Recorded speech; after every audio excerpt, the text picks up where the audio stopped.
Hello my dear friends, ഞാനുള്ളത് കോഴിക്കോടാണ് കേട്ടോ. പേര് കണ്ടപ്പോൾ എല്ലാവർക്കും മനസ്സിലായിട്ടുണ്ടായിരിക്കും. നമ്മുടെ ഹോട്ടൽ റഹ്മത്ത്. ഫുഡ് കഴിക്കാൻ വേണ്ടി ഉള്ളിലേക്ക് കയറിയിട്ടോ. എന്താ അവസ്ഥ എന്ന് വെച്ചാൽ നല്ല തിരക്കെന്ന് വെച്ചാൽ നല്ല തിരക്കാണ് കേട്ടോ. അങ്ങനെ നമ്മളിങ്ങനെ വെയിറ്റിംഗ് ആണ്. അപ്പോൾ ജസ്റ്റ് ഇങ്ങനെ കണ്ണോടിച്ചപ്പോൾ ഉണ്ടല്ലോ കുറേ സാധനങ്ങളുണ്ട് കേട്ടോ. നമുക്ക് അറിഞ്ഞതും അറിയാത്തതായതും ഉള്ള കുറേ സാധനങ്ങൾ, വിഭവങ്ങൾ ഇങ്ങനെ നിരത്തി വെച്ചിട്ടുണ്ട്. മധുരമുള്ളതും എരിവുള്ളതും ഒരുപാട് സാധനങ്ങൾ ഇങ്ങനെ നോക്കിയിരുന്നു കേട്ടോ.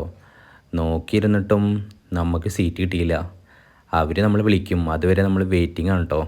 അവസാനം കിട്ടിയ സീറ്റിൽ നമ്മൾ കയറിയിരുന്നു കേട്ടോ. പ്ലേറ്റ് വെച്ചപ്പോൾ തന്നെ സമാധാനമായി.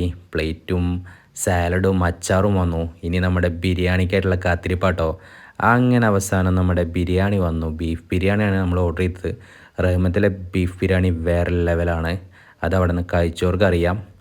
ഓക്കെ, നമ്മുടെ ഫേവറേറ്റ് ആണ് കേട്ടോ.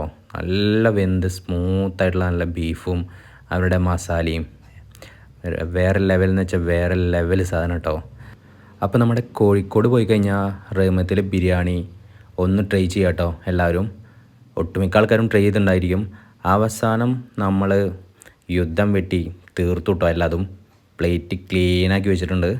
ഓക്കെ, പിന്നെ നമ്മളൊരു മിൻറ്റ് ലൈം കൊണ്ട് ഓർഡർ ചെയ്തു കേട്ടോ. നല്ല ചൂടായതുകൊണ്ട് നന്നായിട്ടുണ്ട് കുടിച്ചു.